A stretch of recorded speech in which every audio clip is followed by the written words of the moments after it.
नमस्कार साथियों।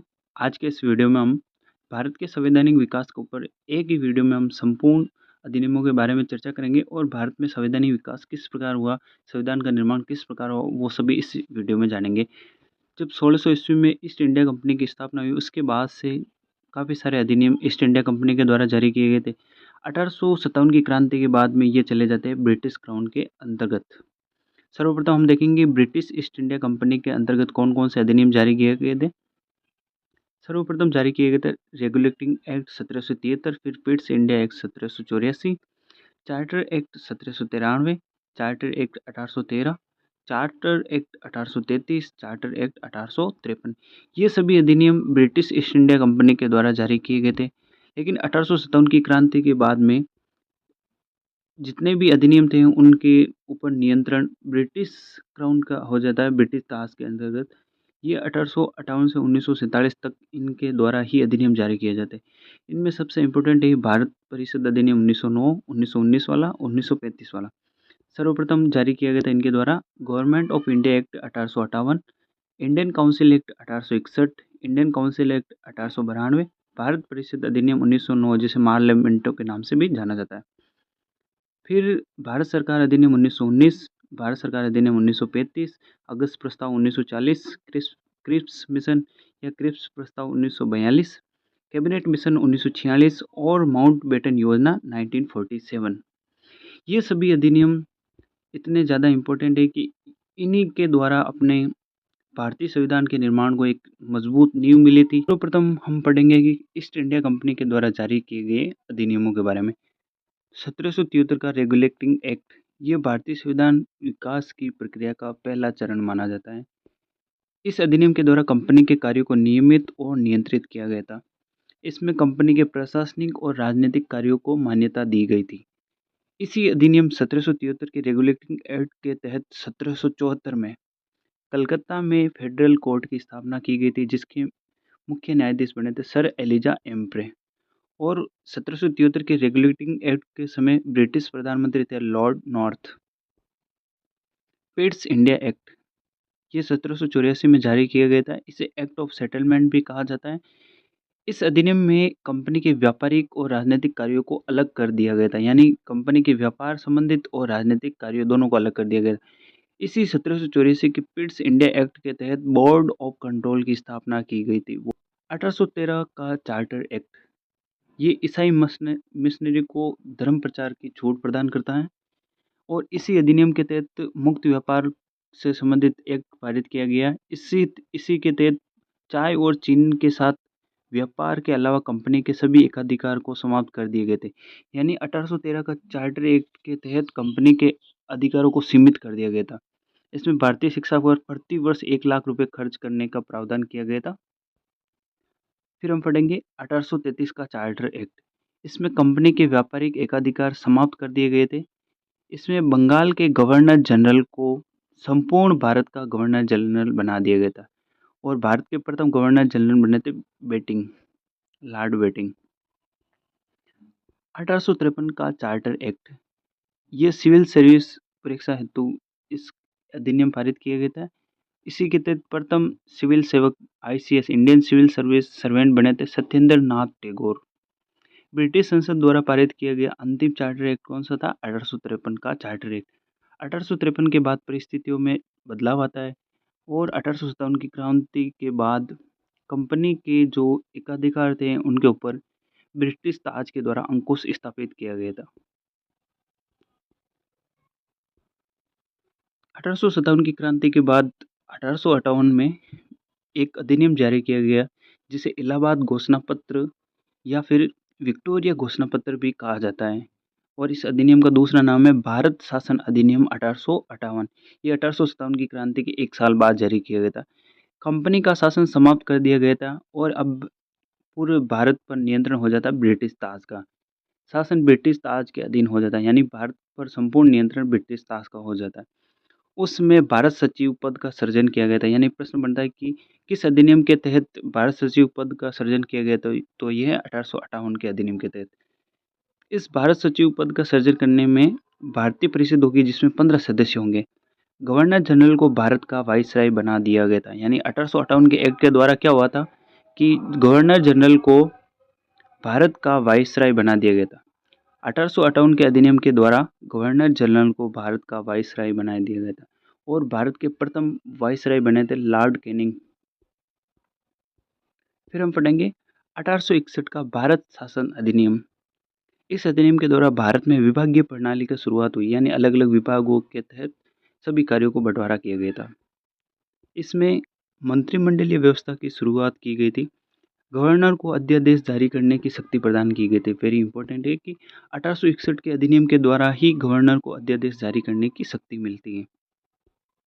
फिर हम पढ़ेंगे 1892 का भारत शासन अधिनियम।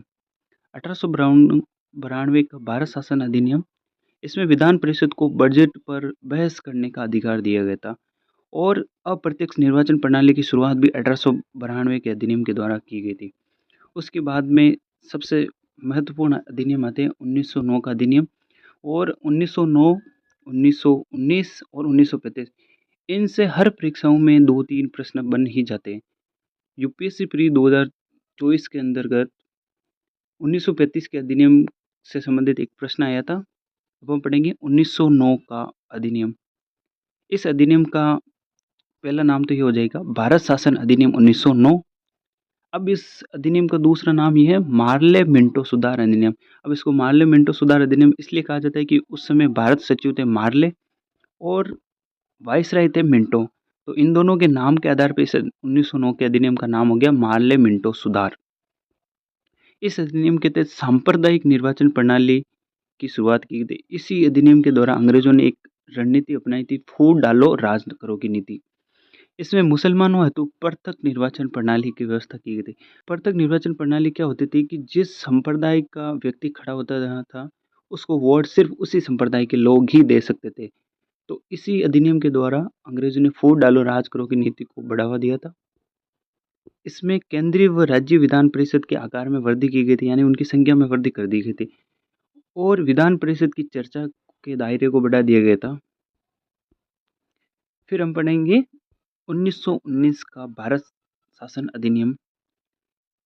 इस अधिनियम को मॉन्टेग्यू चेम्सफोर्ड सुधार अधिनियम भी कहा जाता है। क्यों कहा जाता है? क्योंकि उस समय भारत सचिव थे मॉन्टेग्यू और वाइसराय थे चेम्सफोर्ड। तो इन दोनों के नाम के आधार पर भारत शासन अधिनियम 1919 का नाम हो गया मॉन्टेग्यू सुधार अधिनियम 1919। अब इस अधिनियम के बारे में बाल गंगाधर तिलक ने कहा था कि ये बिना सूरज का सवेरा है, यानी 1919 का अधिनियम एक ऐसा अधिनियम है कि ये बिना सूरज के सवेरा जैसा है। इस अधिनियम की प्रस्तावना को 1917 में स्वीकार किया गया था। इस अधिनियम के तहत उत्तरदायी शासन की स्थापना का प्रयास किया गया था और ये अधिनियम 1921 में लागू किया गया था। अब इस अधिनियम की महत्वपूर्ण विशेषता है कि प्रांतों में द्वैध शासन की स्थापना की गई थी। द्वैध शासन क्या होता है कि उसमें जो शासन होता है, शासन 2 भागों में बाँट दिया जाता है। जैसे वर्तमान में लोकसभा और राज्यसभा के रूप में होता है, उसी तरह द्वैध शासन का मतलब विषयों को भी 2 भागों में और शासन को भी 2 भागों में बाँट दिया गया था। इसमें केंद्र व राज्यों के लिए विषयों का बँटवारा कर दिया गया था।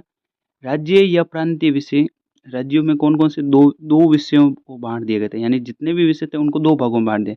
पहले विषय तो वो थे जो हस्तांतरित के रूप में थे, दूसरे जो आरक्षित के रूप में थे। अब हस्तांतरित विषय में कौन-कौन से थे? गवर्नर मंत्रियों की सहायता से विधानसभा के प्रति उत्तरदायी होता है, वो सभी हस्तांतरित विषयों में आ जाता है। आरक्षित में कौन से आएँगे? पालिका मंत्री परिषद की सलाह से ही कोई भी अधिनियम बनाएगी। 1919 के अधिनियम की एक महत्वपूर्ण विशेषता, इसमें द्विसदनीय व्यवस्थापिका की स्थापना की गई थी। जैसे वर्तमान में भारत में केंद्र में लोकसभा और राज्यसभा, उसी प्रकार राज्यों के अंदर विधानसभा और विधान परिषद होती है। उसी तरह 1919 के अधिनियम के द्वारा द्विसदनीय व्यवस्थापिका की स्थापना की गई थी, जिसमें उच्च सदन और निम्न सदन की स्थापना की गई थी। 1919 के अधिनियम के द्वारा मताधिकार के क्षेत्र में वृद्धि की गई थी, यानी मत देने के दायरे को बढ़ा दिया गया था। रियासतों की समस्या के समाधान हेतु नरेश मंडल, यानी चेंबर नरेंद्र मंडल या नरेश मंडल की स्थापना की गई थी।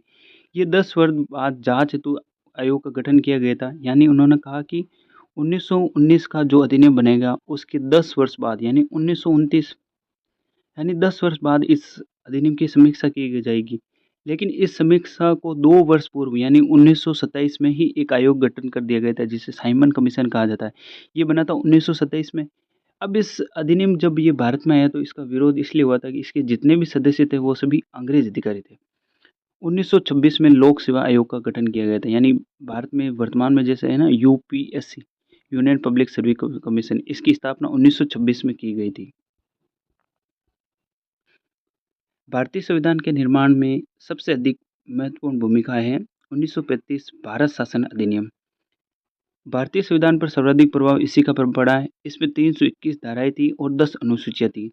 ये 1 अप्रैल 1935 को पारित किया गया था। इसके तहत अखिल भारतीय संघ की स्थापना की गई थी।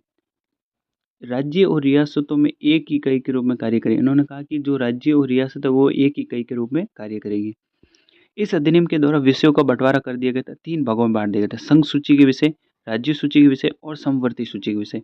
संघ सूची में 59 विषय रखे गए थे, राज्य सूची में 54 विषय, समवर्ती सूची में 36 विषय।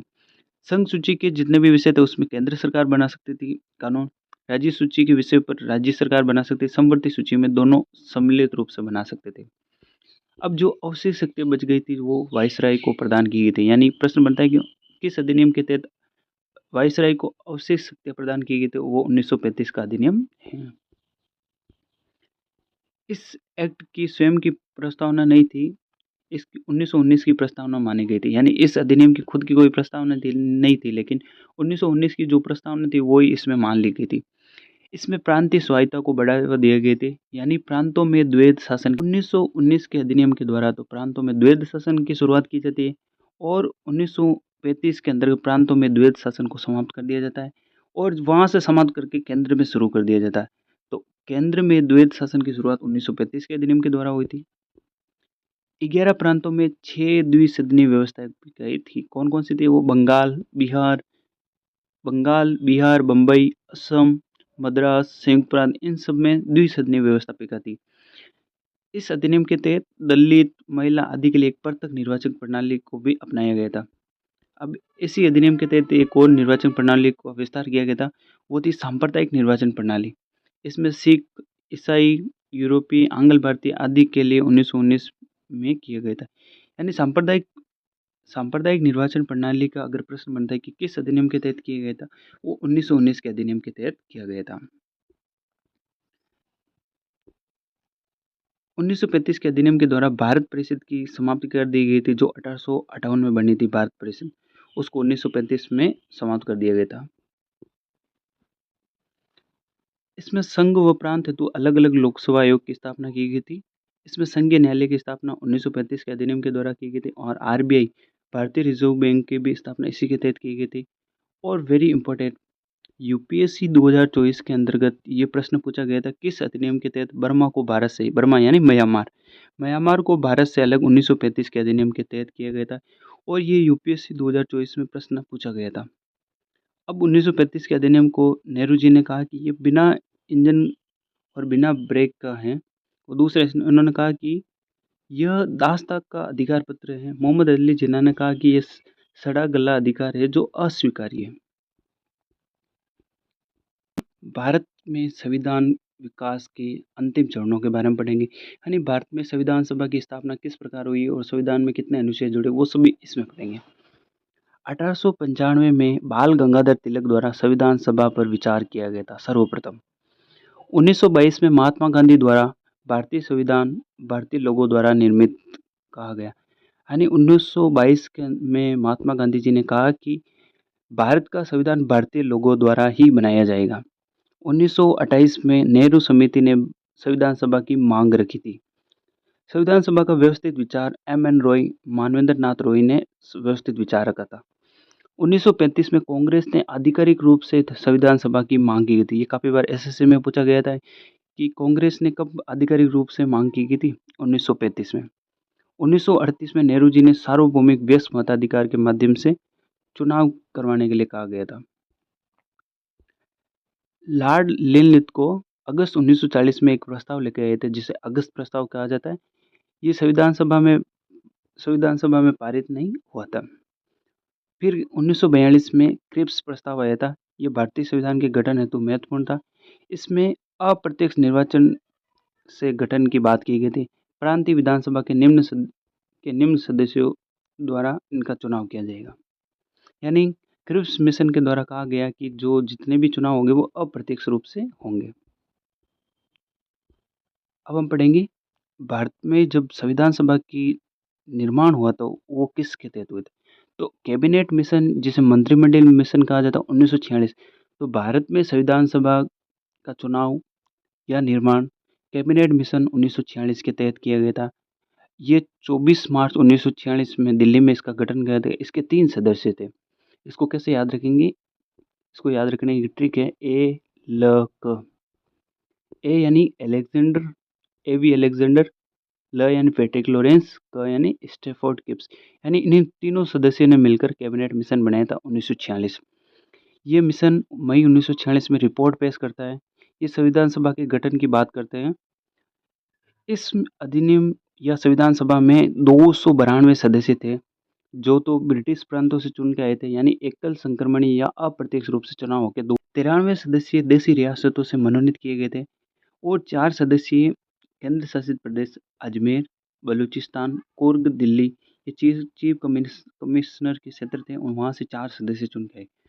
तो कुल 389 सदस्य इसमें शामिल थे।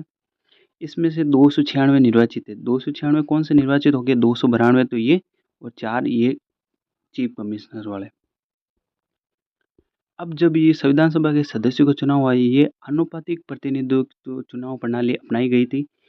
जुलाई 1940 में कांग्रेस को 208 सीटें मिली थी, मुस्लिम लीग को 73 और निर्दलीय को 8 सीटें मिली थी।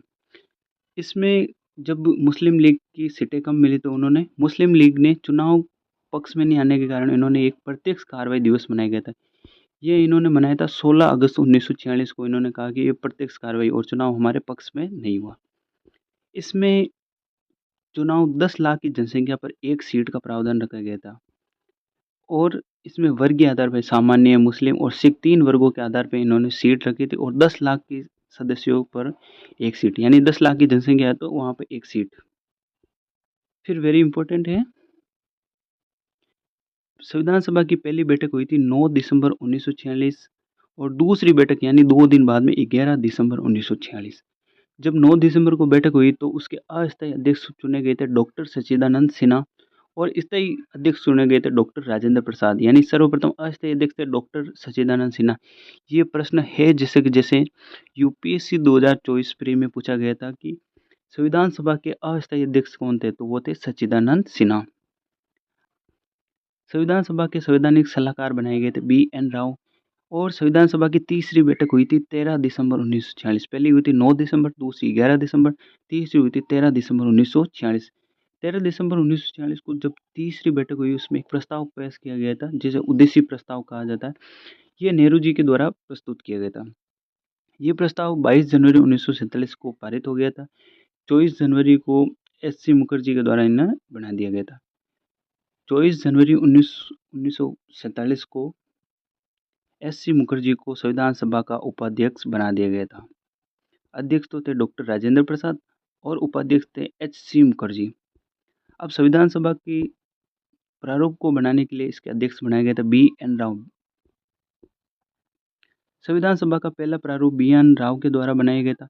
उसमें एक प्रारूप समिति का गठन किया गया था जिसके अध्यक्ष थे बी आर अम्बेडकर। भीमराव अम्बेडकर को इसका अध्यक्ष बनाया गया था। डॉक्टर भीमराव अम्बेडकर के अलावा अन्य सदस्य भी थे, वो थे 7 सदस्य। यानी प्रारूप समिति में 7 सदस्य थे। इसका गठन किया गया था 29 अगस्त 1947 को। अब इसके सदस्य कौन कौन से थे? पहले थे के एम मुंशी, दूसरे थे सैयद मोहम्मद मुंशी, तीसरे थे बी एल मित्र। इन्होंने त्यागपत्र दे दिया तब इनके स्थान पर आ गए थे माधव राव। अलादी कृष्ण स्वामी अय्यर थे, फिर थे एन गोपाल स्वामी अय्यर और डी पी खेतान। इनकी मृत्यु हो गई थी तो इनकी जगह टी टी कृष्णाचारी को बनाया गया था। संविधान सभा का अंतिम प्रारूप संविधान का अंतिम प्रारूप 4 नवंबर 1948 को प्रस्तुत किया गया था। अब हम देखेंगे संविधान का वाचन। संविधान का प्रथम वाचन हुआ था 4 नवंबर 1948 को। इसके मुख्य वाचक थे डॉक्टर राधाकृष्णन। 9 वाचन तक चला था, यानी 4 नवंबर से 9 नवंबर के बीच में चला था। द्वितीय वाचन सबसे लंबा था। ये 15 नवंबर 1948 से 17 अक्टूबर 1949 के मध्य चला था। तृतीय वाचन हुआ था 17 नवंबर 1949 से 17 अक्टूबर 1949 से 24 नवंबर 1949 के मध्य। 26 नवंबर 1949 को संविधान को अंगीकृत, अधिनियमित और आत्मार्पित किया गया। यानी एक प्रश्न बनता है कि भारत का संविधान कब बनकर तैयार हुआ, तो ये 26 नवंबर 1949 को बनकर तैयार हो गया था। इसी दिन भारत के संविधान को अंगीकृत, अधिनियमित, आत्मार्पित किया गया था। इसमें कुल 15 अनुच्छेद थे जिनको लागू कर दिया गया था, लेकिन भारत के संविधान को 26 जनवरी 1950 को ही पूर्ण रूप से लागू किया गया था। अब 26 जनवरी 1950 को लागू करने के पीछे उद्देश्य ये था कि कांग्रेस के द्वारा 1930 में पूर्ण स्वतंत्रता की मांग रखी गई थी। इसी के आधार पर 26 जनवरी को गणतंत्र दिवस मनाया गया। भारत संविधान सभा की अंतिम बैठक हुई थी 24 जनवरी 1950 और ये 12वां अधिवेशन था। अब हम देखेंगे संविधान सभा के सदस्य। संविधान सभा के सदस्य थे 299 सदस्यों में से 284 सदस्य ने हस्ताक्षर किए थे, यानी 299 में से 284 सदस्यों ने हस्ताक्षर किए थे। कुल 8 महिलाएं शामिल थी इसमें। संविधान सभा के सचिव के.एम. मुंशी जी को बनाया गया था और भारतीय संविधान के निर्माण में 2 वर्ष 11 माह और 18 दिन का समय लगा था। संविधान सभा में अन्य समितियां भी थी। संघ शक्ति समिति, इसके अध्यक्ष बनाए थे जवाहरलाल नेहरू। संघीय समिति जवाहरलाल नेहरू। प्रांतीय समिति, मूल अधिकार समिति, अल्पसंख्यक समिति, इसके अध्यक्ष बनाए गए थे सरदार वल्लभ भाई पटेल। इस मूल अधिकार समिति की उप समिति बनाई थी जिसके अध्यक्ष थे जे.बी. कृपलानी और अल्पसंख्यक समिति के उप समिति बनाई गई थी जिसके सदस्य थे, अध्यक्ष थे एस.सी. मुखर्जी। प्रक्रिया संचालन और नियम समिति के अध्यक्ष थे डॉक्टर राजेंद्र प्रसाद। अब भारतीय संविधान के बारे में कहा, विद्वानों ने कहा कि भारतीय संविधान तो एक उदार का थैला है। उदार का थैला इस प्रकार उन्होंने कहा कि भारतीय संविधान में जितने भी अधिनियम हमने सभी देशों के समन्वय करके लिए थे, इसलिए इसको उदार का थैला भी कहा जाता है। अब हमने सभी देशों से कुछ ना कुछ चीज़ें ली थी जो भारतीय संविधान में अंगीकृत की गई थी। पहले हमने लिया था इंग्लैंड से। इंग्लैंड से हमने एक हरी नागरिकता, संसदीय शासन प्रणाली, संसदीय विशेष अधिकार, विधि निर्माण की प्रक्रिया, कानून के समक्ष समानता, लोक सेवकों की पदावधि, राष्ट्रपति की संवैधानिक स्थिति, मंत्रिपरिषद का सामूहिक रूप से उत्तरदायित्व और जिला कलेक्टर के पद, नियंत्रक व महालेखा परीक्षक के पद को इंग्लैंड से लिया गया था। संयुक्त राज्य अमेरिका के संविधान से हमने शक्तियों के बंटवारा, संविधान की सर्वोच्चता का सिद्धांत और मूल अधिकार हमने यूएसए से लिए थे। स्वतंत्र और निष्पक्ष न्यायपालिका, उपराष्ट्रपति का पद और राज्यसभा का सभापति, यानी वर्तमान में उपराष्ट्रपति ही राज्यसभा का सभापति, ये हमने यूएसए से लिया था। राष्ट्रपति पर महाभियोग की प्रक्रिया, विधि का संरक्षण, हमने विधि का समान कानून के समक्ष तो वाला इंग्लैंड से लिया था और विधि का समान संरक्षण हमने यूएसए से लिया। न्यायिक पुनरावलोकन और दोहरी नागरिकता, ये हमने यूएसए से ली थी। रूस के संविधान से हमने मौलिक कर्तव्य प्रस्तावना में न्याय की अवधारणा को लिया था।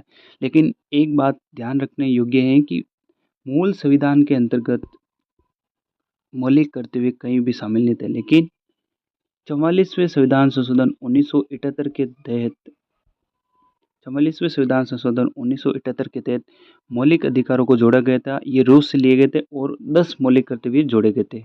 फिर 86वां संविधान संशोधन 2002 में हुआ था, उसके तहत 11वां मौलिक कर्तव्य जोड़ा गया था। अगर प्रश्न बनता है कि वर्तमान में कितने मौलिक कर्तव्य हैं, तो वर्तमान में 11 मौलिक कर्तव्य हैं।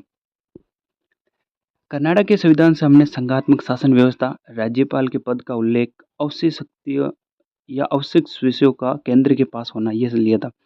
फिर हमने जर्मनी के संविधान से आपातकालीन उपबंध, यानी भारतीय संविधान में 3 तरह के आपातकालीन अनुच्छेद रहे, 352, 356 और 360। ये तीनों हमने जर्मनी के संविधान से लिए गया था। और आपातकाल के समय जो मूल अधिकारों का निलंबन होता है, ये भी हमने जर्मनी से। जापान के संविधान से हमने विधि द्वारा स्थापित प्रक्रिया ली गई थी। दक्षिण अफ्रीका के संविधान से हमने संविधान संशोधन की प्रक्रिया को अपनाया। आयरलैंड के संविधान से हमने नीति निर्देशक तत्व, यानी राज्यों के नीति निर्देशक तत्व, राष्ट्रपति राज्यसभा में 12 सदस्य मनोनीत कर, ये भी हमने आयरलैंड के संविधान से लिया था। भारतीय संविधान के भाग। भारतीय संविधान में जब संविधान बना था उस समय के जिस संविधान को कहा जाता मूल संविधान, और मूल संविधान में भाग थे 22 भाग और अनुच्छेद थे 395 और मूल संविधान में अनुसूचियाँ थी 8। फिर 9वीं अनुसूची 1951 में जोड़ी गई थी जो भूमि सुधार से संबंधित थी। फिर 10वीं अनुसूची दल बदल से संबंधित है। इसमें बताया गया है कि दल बदल को रोक लगाई थी। 11वीं अनुसूची पंचायती राज से संबंधित है। 12वीं अनुसूची पंचायती राज है, ये ग्रामीण स्थानीय स्वशासन से संबंधित है। 11वीं अनुसूची 12वीं अनुसूची शहरी स्थानीय स्वशासन से संबंधित है। अब भारतीय संविधान के 22 भागों के बारे में हम पढ़ेंगे। भाग 1 का संबंध अनुच्छेद 1 से 4 के मध्य है। ये संघ और राज्य क्षेत्रों के उल्लेख करता है, यानी संघ क्षेत्र कौन से होंगे, राज्य क्षेत्र कौन से होंगे। भाग 2 में अनुच्छेद 5 से 11 के मध्य है और ये भाग नागरिकता से संबंधित है, यानी कौन व्यक्ति भारत का नागरिक हो सकता है, किस प्रकार नागरिकता अर्जित कर सकता है, किस प्रकार अपनी नागरिकता का त्याग कर सकता है। भारतीय संविधान का सबसे महत्वपूर्ण भाग है भाग 3, जो अनुच्छेद 12 से 35 के मध्य है और इसे भारतीय संविधान का मैग्ना कार्टा भी कहा जाता है और ये मौलिक अधिकारों से संबंधित है, यानी अनुच्छेद 12 से 35 और भाग 3 में मौलिक अधिकारों के बारे में दे रखा है। हमने पढ़ा था कि मौलिक अधिकार संयुक्त राज्य अमेरिका के संविधान से लिए गए थे। भारतीय संविधान में जब मूल संविधान थे उस समय मौलिक अधिकार थे 7, लेकिन 44वें संविधान संशोधन 1978 के तहत संपत्ति के अधिकार को समाप्त कर दिया गया था, यानी 1978 में संपत्ति के अधिकार को समाप्त कर दिया गया था। तब से मूल अधिकारों की संख्या वर्तमान में घट करेगी 6 मूल अधिकार। भाग 4 का संबंध है राज्यों के नीति निर्देशक तत्व या DPSP, directive principle of state policy. ये भाग हमें बताता है कि राज्य किस प्रकार की व्यवस्थाएं लागू करेगा जो लोगों के लिए कल्याणकारी हो सकती हैं। भाग 4 अनुच्छेद 36-51 के मध्य है। इस भाग 4 में एक और भाग जोड़ा गया था, भाग 4(1) और उसमें अनुच्छेद जोड़ा गया था अनुच्छेद 51(1). अनुच्छेद 51 क में क्या जोड़ा गया था, इसमें 42वें संविधान संशोधन 1976 के तहत 42वें संविधान संशोधन 1976 के तहत 10 मौलिक कर्तव्य जोड़े गए थे और हमने पढ़ा था मौलिक कर्तव्य हमने रूस के संविधान से लिए गए थे। मूल संविधान में किसी भी प्रकार के मौलिक कर्तव्य नहीं थे। हमने 42वां संविधान संशोधन 1976 करके हमने मौलिक कर्तव्य जोड़े थे और इस मौलिक कर्तव्य को जोड़ने के पीछे एक समिति का सहयोग था, वो थी सरदार स्वर्ण सिंह समिति। प्रश्न बनता है कि किस समिति की सिफारिश पे मौलिक कर्तव्य जोड़े गए थे, तो वो सरदार स्वर्ण सिंह समिति। 86वां संविधान संशोधन 2002 के तहत 11वां मूल कर्तव्य जोड़ा गया था जो शिक्षा से संबंधित है। भाग 5 अनुच्छेद 52 से 151 के मध्य है। यह संघ सरकार के बारे में बताइए, यानी सबसे बड़ा भाग 5 है और ये संघ सरकार से संबंधित है। अध्याय 1 में संघ की कार्यपालिका के बारे में बताया गया जो अनुच्छेद 52 से 78 के मध्य है। भाग 2 व्यवस्थापिका से संबंधित जो अनुच्छेद 79 से 122 के मध्य है। भाग 3 राष्ट्रपति की विधायी शक्तियों के बारे में है जो अनुच्छेद 123 के मध्य है और इसी अनुच्छेद में अध्यादेश जारी करने की शक्ति के बारे में बताया गया। इसी भाग 5 में का चौथा भाग है, उसमें संघीय न्यायपालिका के बारे में जो अनुच्छेद 24 से 147 के मध्य। इसी में 5वां भाग है अनुच्छेद 148 से 151, इसमें सीएजी नियंत्रक व महालेखा परीक्षक के बारे में बताया। भाग 6 का संबंध राज्य सरकारों से है, ये अनुच्छेद 152 से 237 के मध्य है। इसके 6 भाग है, अनुच्छेद 152 दूसरा है कार्यपालिका जो 153 से 167 के मध्य है। 168 से 212 ये विधायिका से संबंधित है। अनुच्छेद 213 राज्यपाल की विधायी शक्तियों के बारे में है। अनुच्छेद 123 में राष्ट्रपति के अध्यादेश जारी करने की शक्ति है और 213 में राज्यपाल की विधायी शक्तियों के बारे में बताया गया। इसी में भाग 6 के 5वें भाग में राज्य की न्यायपालिका के बारे में बताया गया। 6ठे में अधीनस्थ न्यायालयों के बारे में बताया गया। फिर भाग 7 है, इसको निरस्त कर दिया गया था। भाग 8 में अनुच्छेद 239 से 242 के मध्य ये संघ शासित प्रदेश यानी केंद्र शासित प्रदेशों के प्रशासन के बारे में बताया गया है।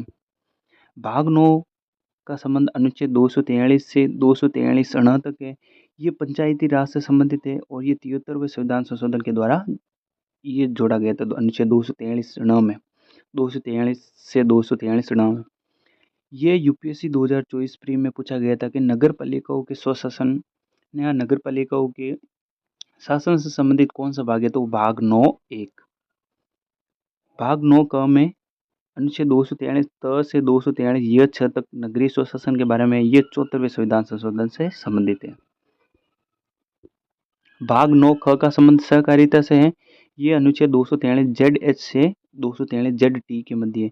ये 97वां संविधान संशोधन 2012 के तहत जोड़ा गया था।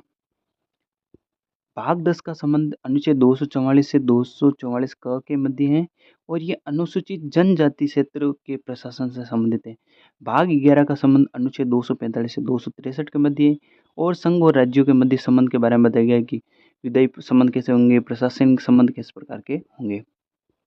भाग 12 का संबंध वित्त, संपत्ति और संविदाओं के वाद से संबंधित है। ये 264 300 क के मध्य है। इसी अनुच्छेद 300 के में संपत्ति के अधिकार को सामान्य अधिकार के रूप में जोड़ दिया था। भाग 13 व्यापार से संबंधित है। अनुच्छेद 301 से 307 के मध्य। भाग 14 में सेवा आयोग यानी लोक सेवा आयोग के बारे में दे रखा है। अनुच्छेद 308 से 323 के मध्य है। भाग 15 सबसे महत्वपूर्ण है। इस भाग में निर्वाचन आयोग के बारे में दिया गया कि भारत निर्वाचन आयोग यानी इलेक्शन कमीशन ऑफ इंडिया के बारे में दे रखा है। ये अनुच्छेद 324 से 329 के मध्य है। भाग 16 अनुच्छेद 330 से 342 के मध्य है। ये SC ST और एंग्लो सदस्यों के मध्य बताया गया।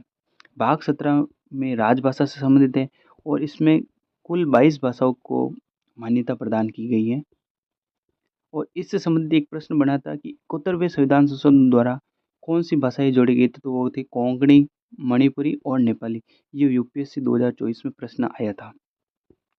भाग 18 का संबंध आपातकालीन उपबंध से है और आपातकालीन उपबंध हमने जर्मनी के संविधान से लिए थे और ये अनुच्छेद 352 से 360 के मध्य है और इसमें 3 तरह के आपातकाल है। अनुच्छेद 352, अनुच्छेद 356 और 360। भाग 19 का संबंध प्रकीर्ण से है। भाग 20 में संविधान संशोधन की प्रक्रिया को दर्शाया। अनुच्छेद 368 के तहत संविधान का किस प्रकार संशोधन हो सकता है इसके बारे में। भाग 21 का संबंध अस्थायी और संक्रमण कालीन उस समय के जो उपबंध है उनके बारे में और भाग 22 का संबंध है 393 और 395 अनुच्छेद से है। इसमें संक्षिप्त नाम और बताए